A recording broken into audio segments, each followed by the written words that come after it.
Hey guys, so today I'm going to be talking to you about animation and the process behind it. For starters, animation is the technique of using pictures or images to give off the illusion of movement. It's a very lengthy and difficult process to create a work of animation. But before I get into all that, let me start by explaining how animation has changed over the years. In the past, all animation was done by hand. That means all the drawings used to create the movements were hand-drawn, then inked, and then colored individually. All the backgrounds, too, had to be drawn out and then painted. Snow White and the Seven Dwarfs is an example of this style, as well as the first full-length animated movie ever made. Nowadays, with the introduction of technology, animation has begun to change. Animators now have access to computer programs that can make the process a little easier. Some shows and movies are now done completely using the computer, such as movies made by Pixar. However, most animation studios use a mix between the two, such as the show I'll be talking about in this presentation. Now with the history lesson out the way, let's take a look at the actual animation process. To help you better understand, I'm going to walk you through, step by step, an episode of Steven Universe, my favorite cartoon, and show you how their crew makes just one 11-minute episode. So here's log date 7152. It all starts with the answer to this question. What will the episode even be about? All the writers and artists gather together to create a rough storyline for the episode. This normally consists of several paragraphs that describe the major events that will take place. During this stage, concept art is also drawn up to go along with these rough layouts. Next, it's time for the storyboard team to create the blueprints for the episode. Usually, these artists work in pairs or in small groups and take turns drawing scenes. The storyboards are pictures that represents the shots that will be used in the episode. For one 11-minute episode, there are around 2,000 storyboards created. If it's a 22-minute show, it'll be around 4,000 drawings. For each panel, the artists have to consider every little detail.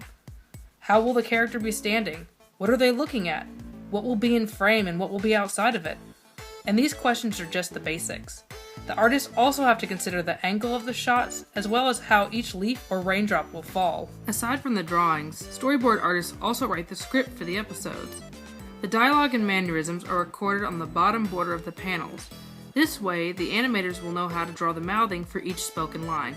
In this section, they also include notes about the actions and movements for each panel to help the animators understand their exact vision for the scene.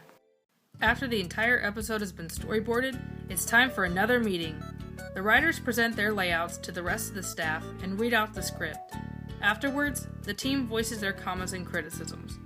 If there's a problem with a panel or a line of dialogue, they all work together to fix it.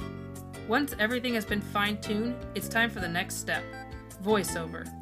This is the part where the voice actors are called in to come bring the script to life. The actors look at the storyboards and the script very carefully so that they can best capture the emotion of each line. Members of the creative team are often present to help give the actors some direction and advice as needed. Now, it's finally time to start animating.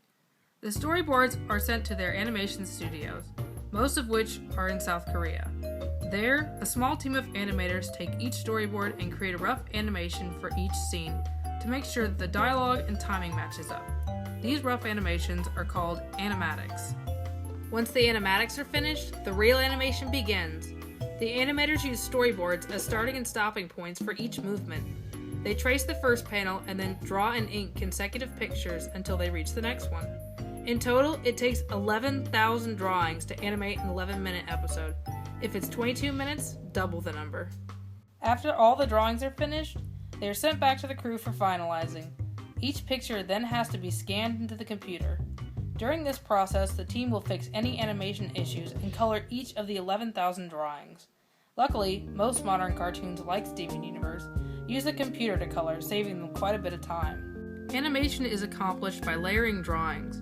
This means that the background is separate from the character drawings themselves. That way, the animators don't have to draw the background repeatedly.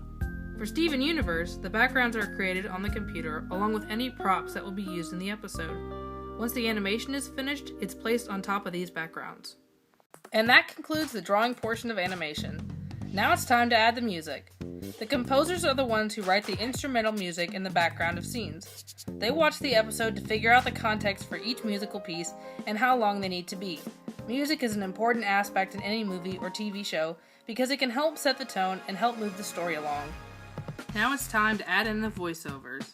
All the lines that were recorded months ago are now cleaned up and added to the episode. Along with the dialogue, the sound team then work on the sound effects. Every time a character takes a step, or opens a door, or gives a high five, there has to be a sound for it. And after all that, the episode is finally complete. It's quite a long process, but how much time does it actually take? To make one 11-minute episode, it takes about 9 months from start to finish. For a 22-minute episode, it takes about a year. Even though animation has evolved over the years, it still takes several months just to complete one project.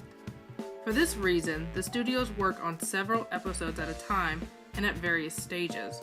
So while one episode is being storyboarded, another is being animated, one is being colored, one is finishing up, you get the idea. This is how they are able to complete an entire season in just a year or two. Now that the episode is finished, it's finally ready to air on TV. The writers, artists, voice actors, and animators have dedicated a lot of their time and effort to make this one episode. For this reason, they want people to watch and support their work. To encourage people to tune in, they promote their product by making commercials, releasing previews, and artwork. And the animation process ends with us, the viewers. We get to sit back and enjoy the show. Now that you've learned about this whole process, I hope next time you see an animated movie or TV show that you remember to thank the people in the credits for making it happen. After all, animation is an art form and one that should be appreciated.